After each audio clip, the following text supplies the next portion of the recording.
Hatutaki nini? Maandamano. Tunataka amani. Tunataka nini? Amani. Tusiende kushawishi bodaboda yoyote au bodaboda yoyote asishawishike kwa namna yoyote kuingia kuleta vurugu ndani ya nchi yetu. Mmoja wa bodaboda mkoa wa Arusha tunasikia tetesi ya kuwa kuna maandamano mengine yanayopangwa kufanyika tarehe 9 Disemba. Waendesha bodaboda ndani ya mkoa wa Arusha wasihusishwe kwenye masuala ya uandamanaji. Ninaona vijana wengi ambao wanajiita Gen Z kubwa zaidi hawajapata elimu ya kizalendo. Kwa majina naitwa Okelo Begumisa Konstantini, ni mwenyekiti wa bodaboda mkoa wa Arusha. Ndugu waandishi wa habari, leo tumewaita kuweza kuzungumza nanyi. Hii tunayoitoa sasa kwenu ni kuzungumzia asilimia kubwa maandamano ambayo yalifanyika tarehe 29 mwezi wa 10 ambayo ilikuwa ni siku ya uchaguzi. Ndugu waandishi wa habari, taarifa hii tunaitoa leo tarehe 6 mwezi wa 12 2025. Ndugu waandishi wa habari, viongozi wa umoja wa bodaboda mkoa wa Arusha Uboma, tumewaiteni ninyi waandishi wa habari ili kuzungumza kuhusu matukio ya maandamano yaliyofanyika tarehe 29 2025, pamoja na tetesi ya kuwa kuna maandamano mengine yanayotarajiwa kufanyika tarehe 9 Disemba ambayo kwa tathmini ya umoja hayana mwelekeo mzuri kwa waendesha bodaboda ndani ya mkoa wa Arusha, yanaweza kuathiri ustawi na shughuli zao. Ndugu waandishi wa habari, athari za maandamano ya tarehe 29 zilikuwa ni kubwa. Katika kutathmini umoja wa bodaboda mkoa wa Arusha, maandamano hayo yalileta madhara kadha wa kadha. Moja, tukiwa na maana ya kwamba vipato vya waendesha bodaboda viliweza kupungua. Kama wateja wengi walibaki majumbani kutokana na hofu na vurugu, hivyo safari zilipungua kwa kiwango kikubwa. Sehemu nyingine zilifungwa kusababisha waendesha bodaboda kukosa maeneo ya kupaki pikipiki zao. Lakini pia la pili, ukosefu wa mafuta. Wanachama wetu wengi walikumbana changamoto ya ukosefu wa mafuta pamoja na kupelekea kushindwa kufanya biashara yao, huku mamlaka zenye dhamana ya masuala ya ulinzi na usalama wakiwapa mafuta wataenda kuchoma baadhi ya ofisi za serikali pamoja na kuharibu miundombinu ambayo ilikuwa sio kweli. Si usalama kuteteleka. Ndugu waandishi wa habari, baadhi ya waendesha bodaboda walikumbana na misongamano ya mabomu, ya machozi, kupigwa risasi na hata kukamatwa kutokana na kutokujua mipaka ya maeneo yaliyokatazwa. Kuripotiwa mmomonyoko wa amani ambao uliathiri uhuru wa huduma na uharibifu wa vyombo vyao. Katika baadhi ya maeneo, bodaboda zilipata madhara kutokana na fujo na kukimbizana kwa makundi mbalimbali. Taarifa kuhusu maandamano pia yanayotarajiwa kufanyika tarehe 9 mwezi wa 12, umoja wa bodaboda mkoa wa Arusha tunasikia tetesi ya kuwa kuna maandamano mengine yanayopangwa kufanyika tarehe 9 Disemba. Waendesha bodaboda ndani ya mkoa wa Arusha wasihusishwe kwenye masuala ya uandamanaji, kwani kumekuwa na jitihada za baadhi ya vikundi kujaribu kuwashawishi waendesha bodaboda kujiingiza katika maandamano ambayo hayana faida kwao. Umoja wa bodaboda mkoa wa Arusha unapiga vikali kutumiwa kwa waendesha bodaboda hao kama kupressurize au wakati mwingine kama propaganda. Athari zinazoweza kujitokeza endapo yatafanyika: ukosefu wa uhuru wa kufanya kazi, hatari ya kuumia na kukamatwa kwa waendesha bodaboda, kuwekwa kwenye mgogoro na mamlaka za serikali, kuwepo kwa uwezekano wa kuchafua taswira ya sekta ya bodaboda katika jamii. Wito kwa wanachama wa bodaboda mkoa wa Arusha. Umoja wa bodaboda mkoa wa Arusha unawaomba wanachama na waendesha bodaboda wote ndani ya mkoa wa Arusha kutoshiriki maandamano yasiyo na mwelekeo wa kijamii au kiuchumi kwa manufaa yao, kufuatia na taratibu za kisheria na maelekezo ya vyombo vya kiusalama, kulinda amani na ustawi na heshima ya sekta ya bodaboda ndani ya mkoa wa Arusha. Mwelekeo wa Uboma. Umoja wa bodaboda mkoa wa Arusha upo tayari kufanya mazungumzo na serikali kuanzia mkoa, wilaya na halmashauri zote ndani ya mkoa wetu wa Arusha ili kutatua changamoto zinazowakumba waendesha bodaboda kwa njia ya mazungumzo na utaratibu wa kisheria bila kuingizwa kwenye misukosuko ya maandamano yasiyo rasmi. Hitimisho. Umoja wa bodaboda unaendelea kusimamia na ustawi wa usalama wa maendeleo ya waendesha bodaboda mkoa wa Arusha, umoja unaokumbusha wanachama kudumisha uaminifu, nidhamu na uwajibikaji katika kuwahudumia wanachama wake. Tunayazungumza kwa sababu tuko na viongozi wote wa wilaya Arusha. Kuna viongozi wa wilaya Ngorongoro, Karatu, Monduli, Longido na wilaya Arusha mjini. Na lengo letu tumekutana hapa ili kuelezana machache kwa mustakabali wa amani ya nchi yetu, hasa kwa mkoa wa Arusha kwa ujumla. Ndugu waandishi wa habari, yako mambo ambayo yalitokea tarehe 29 kipindi kile cha uchaguzi. Sisi kama viongozi wa bodaboda mkoa wa Arusha leo tumefanikiwa kukaa nanyi kuzungumza na kuwaelezeni kwamba yale yaliyotokea, sisi kama viongozi wa bodaboda kwanza hatuyaungi mkono, kwa sababu ni mambo ambayo yanaharibu hali ya amani ya mkoa wa Arusha. Lakini cha pili, tumesikia bodaboda wakitajwa kwamba walishiriki katika furugu zile. Kwanza tuseme, kama kuna bodaboda aliyeshiriki katika vurugu zile, sisi hatumuungi mkono, na huyo tunamwambia kwamba si miongoni mwetu katika watu wanaotafuta riziki, kwa sababu siku ile yako mambo mengi tuliyaona. Kwanza watu walikaa ndani bila kutoka, yako madhara makubwa yalipatikana. Tuliona vituo vya polisi vinachomwa, tuliona ofisi za watendaji zinachomwa, tuliona hata magari ya watu yanapigwa na mambo mengine. Jambo lile tulifika sehemu hata bodaboda tukakosa mwelekeo, ilifika sehemu hata kupata mafuta ya kwenda kufanya kazi inakuwa ni ngumu. Lile jambo liliathiri hata hospitalini, wagonjwa walishindwa kupelekwa, lakini pia ilifika sehemu hata ukitaka kumwenda polisi kumpelekea ndugu yako au kwenda mahakamani, tuliona hata mahakamani zilikuwa zifanyi kazi.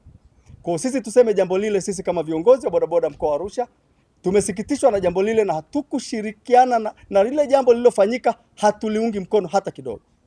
Lakini tumesikia kwamba tarehe 9 kuna watu wanahamasisha tena vurugu, ambapo tunawasikia tu kwenye mitandao ya kijamii ambao watu hao hawako ndani ya nchi yetu. Tuwaambie vijana wetu wa bodaboda wasisikilize maneno yanayotoka katika mitandaoni yanayotolewa na watu ambao si wazalendo na nchi yetu. Tuwaambie vijana wa bodaboda kwamba wasitumike kisiasa, wasithubutu kupewa vifedha kwa ajili ya kuharibu amani ya nchi yao, kwa sababu sisi tunajitafutia riziki ya kila siku. Kwa sababu ikichafuka hali ya hatari hapa, zile kazi tunazozifanya kupeleka watoto shule, kwenda kutafuta bukubuku zetu huko mtaani, watu hawatakaa mtaani. Kwa hiyo hatutafanya kazi hata sisi ambao ni bodaboda kwa ujumla. Kwa hiyo niwaombe sana bodaboda muhakikishe kwamba hiyo tarehe 9 msijishughulishe na yale maneno yanayozungumzwa. Lakini niseme tu kwamba uzuri sisi tuko na viongozi wa wilaya zote hapa. Matamko au neno tunalolitoa leo linafika wilaya zote ndani ya mkoa wa Arusha, na tumeshawajulisha viongozi wetu wa wilaya zote kwamba wajulishe waendesha bodaboda ndani ya vituo vyao kwamba wasishiriki kuharibu hali ya amani katika nchi yetu, wala viongozi yoyote asikubali mwanachama wake akishiriki. Na bodaboda yoyote atakayeshiriki katika kuleta vurugu au kuingia barabarani kuharibu mali za watu akisingizia anafanya maandamano, huyo tutamshughulikia kwa mujibu wa katiba yetu, kwa sababu katiba ya umoja wetu inazungumza kabisa kwamba hatutojihusisha na mambo yoyote ya vurugu. Lakini lingine, sisi tunaamini kwamba uchaguzi umefanyika tarehe 29, rais amepatikana, tume imemtangaza. Sisi tunaamini huyo ndio rais wa Jamhuri ya Muungano wa Tanzania. Tutamtii rais wa Jamhuri ya Muungano wa Tanzania, tutamheshimu, tutaiheshimu serikali kwa sababu ndio serikali inaosimama na sisi kwa ajili ya kutuletea amani ndani ya nchi yetu. Lakini la tatu, yako mambo sisi tuliyadai, kwa sababu serikali ili udai haki yako lazima udai kwa kufuata utaratibu. Kwa hiyo sisi tulidai kwamba bodaboda tunaonewa na jeshi la polisi. Ilifika sehemu jeshi la polisi halikuwa linatuonea tena. Tulifika sehemu tukasema faini za bodaboda ni 30,000. Ilifika sehemu serikali ikapunguza faini za bodaboda kutoka 30,000 mpaka 10,000. Ilifika sehemu tukasema leseni yetu ni kubwa, ni 70,000 na sisi ni wajasiriamali wadogo wadogo. Ilifika sehemu leseni ile ikapunguzwa kutoka 70,000 mpaka 30,000. Ilifika sehemu tukadai kwamba mapato tunaolipa ni mengi. Bodaboda inalipa mapato 65,000, bajaji inalipa 180,000, lakini serikali ilisikiliza. Mapato kwa upande wa bodaboda TRA walifuta, lakini kwa upande wa bajaji walipunguza kutoka 180,000 mpaka 120,000. Niwaombe kwa haya serikali iliyotufanyia, bado tuna imani na serikali yetu. Tusiende kushawishi bodaboda yoyote au bodaboda yoyote asishawishike kwa namna yoyote kuingia kuleta vurugu ndani ya nchi yetu. Kwa hiyo katiba iko wazi kwamba ukifanya kitendo cha vurugu ukifanya kitendo tena imetajwa maandamano ambayo hajaruhusiwa, katiba yetu imesema sisi tutakuondoa kuwa mwanachama wa umoja wa bodaboda mkoa wa Arusha. Kwa hiyo tuwaambie tu kwamba yoyote atakaye jaribu kufanya uvunjifu wa amani kwa mujibu ilivyokataza katiba yetu atakutana na mnyoko wa katiba, na baada ya vurugu hizo basi tutaonana naye na tutamfundisha namna ya kuishi mjini. Kwa majina naitwa Epafra Pascali, ni mwenyekiti wa bodaboda wilaya Karatu. Sisi kama bodaboda wilaya Karatu pamoja na uongozi pamoja na wanachama wote ambao tuko kwenye mfumo, tumepata wito wa kuzungumzia swala la amani kuhusu tarehe 9 na tarehe 29 ambayo ilikuwa imepita. Sisi kama bodaboda wilaya Karatu tukishirikiana na uongozi wa bodaboda mkoa wa Arusha tumehimiza vijana kwenye ile swala lililopita na hili ambalo tunaliendea wanalolizungumza mitandaoni na sehemu zingine. Sisi kama bodaboda wilaya Karatu hatuungani na jambo lolote la maandamano. Maandamano kama yanatakiwa yaruhusiwe, yawe na kibali, ndio watu wapate ulinzi ili yasitokee madhara. Kiukweli tarehe 29 tulipata madhara makubwa sana. Ilifika wakati watu walishindwa kupata huduma za jamii ambazo zinatakiwa zitolewe hospitali na maeneo mengine. Kwa majina naitwa Elirehema Emmanuel Maturo. Mimi ni katibu wa Arumeru Mashariki, katibu wa maafisa usafirishaji. Twende moja kwa moja kwenye hili swala la tarehe 9. Kiukweli sisi tunapinga vikali sana, kwa sababu sisi kiutaratibu sisi ni watu ambao tuko kwenye maofisi yetu tunatafuta riziki. Sisi hatuko kwa ajili ya maandamano, sisi tunatafuta riziki. Kiukweli niungane na wenzangu kwa yeyote ambaye atajihusisha kwenye hizo vurugu au ambaye atajihusisha kwa tarehe 9, na maana tuna katiba yetu, katiba ya mkoa, katiba za wilaya. Kiukweli tutamuondoa kabisa na kumripotisha sehemu husika ili taratibu zingine za kisheria zifuatwe. Hatutakubaliana na mtu ambaye atavunja amani ya nchi. Sisi tunakubaliana na mtu ambaye anahamasisha amani ya nchi. Kwa majina yangu naitwa Abubakari Zakaria. Natokea wilaya ya Arusha mjini, kata ya Kati, nikiwa kama makamu mwenyekiti wa kata ya Kati. Kata yangu ina wanachama zaidi ya 800.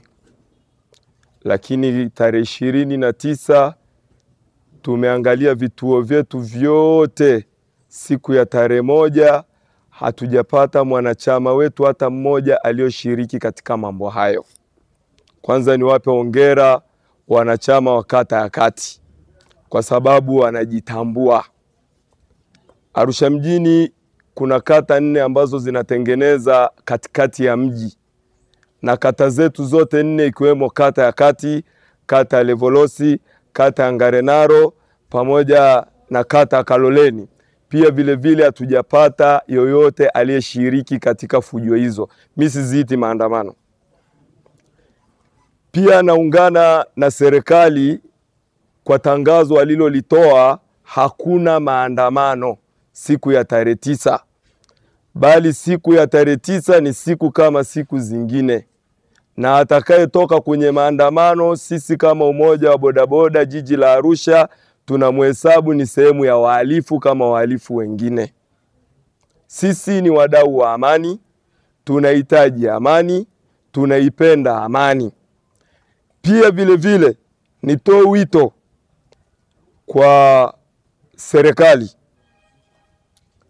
Kwa serikali wito wangu ni kana kwamba ninaona vijana wengi ambao wanajiita Gen Z, kubwa zaidi hawajapata elimu ya kizalendo, hawako bize juu ya kutafuta riziki, na tumezalisha watu wanaoitwa wasomi lakini hawajaelimika na wala hawana taaluma.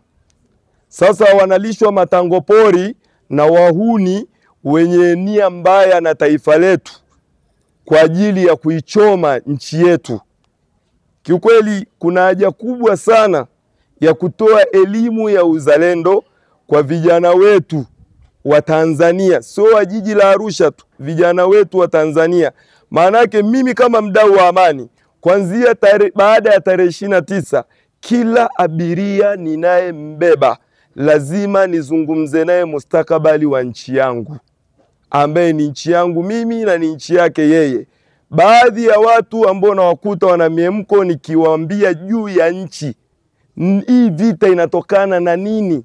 Inatokana na sisi tumeupiga mwingi katika Afrika Mashariki, na maadui wa nchi yetu wanaona wivu.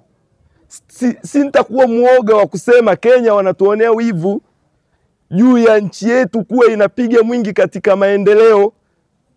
Wanatuonea wivu na wamejua silaha kubwa ya kuporomosha nchi yoyote ni media. Wakenya wanacheza na media kutupa taarifa zetu za ovyo ambazo si za kweli kwa ajili ya kutuharibia mustakabali wa nchi yetu. Kifupi, ni kana kwamba vijana wengi hawana elimu ya uzalendo na ni wengi wa kutumia habari za mtandaoni ambazo hazijachujwa na hazina ukweli.